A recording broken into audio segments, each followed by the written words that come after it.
Her har vi en værdikæde af både Arla og hvordan vi også laver en værdikæde. Vi starter med virksomhedens infrastruktur. Det består af virksomhedens finansiering og planlægning, herunder organisering af produktionen og logistik, altså vejen fra Arla til detailhandlerne. Menneskelig resource. Dette begreb dækker bare over virksomhedens medarbejdere og går primært ud på, at det konstant skal være dækket medarbejderbehov i forhold til produktionen, logistik osv. Teknologi betyder, at koncernen konstant skal sørge for at have kapacitet til at opnå deres mål og krav. For eksempel skal det have maskiner til at hurtigt kunne behandle mælken, så det kan sendes videre.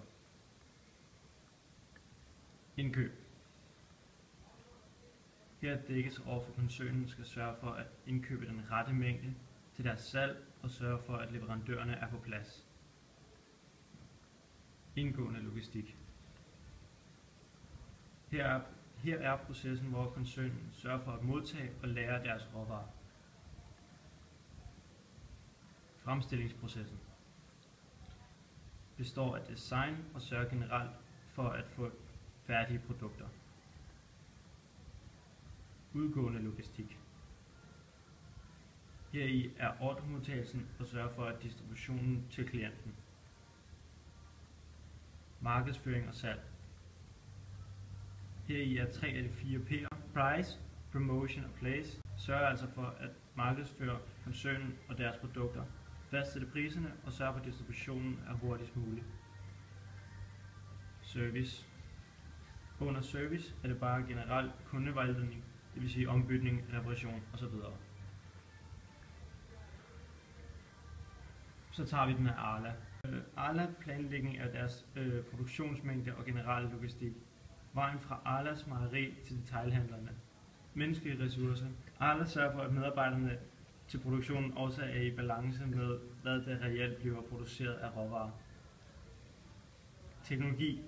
Arla sørger for at konstant have udstyr til produktionen, så de kan få deres varer hurtigt ud til butikkerne, altså kort produktionstid. Indkøb. For eksempel deres mælk købes fra gårde, passende til deres afsætning. Indgående logistik.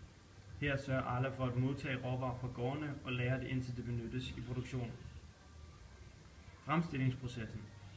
Arla sørger for, at de får udviklet nye produkter, som der er behov for. Udgående logistik. Ordremodtagelsen og fragt til butikkerne hurtigst muligt. Markedsføring og salg. Arla er kendt for deres gode markedsføring og reklamer, så de sørger for, at folk hele tiden kender deres nye, såvel som gamle produkter, så folk får en præference over for deres produkter. Service. Sørger for, at mælken butikkerne modtager er i orden og lignende.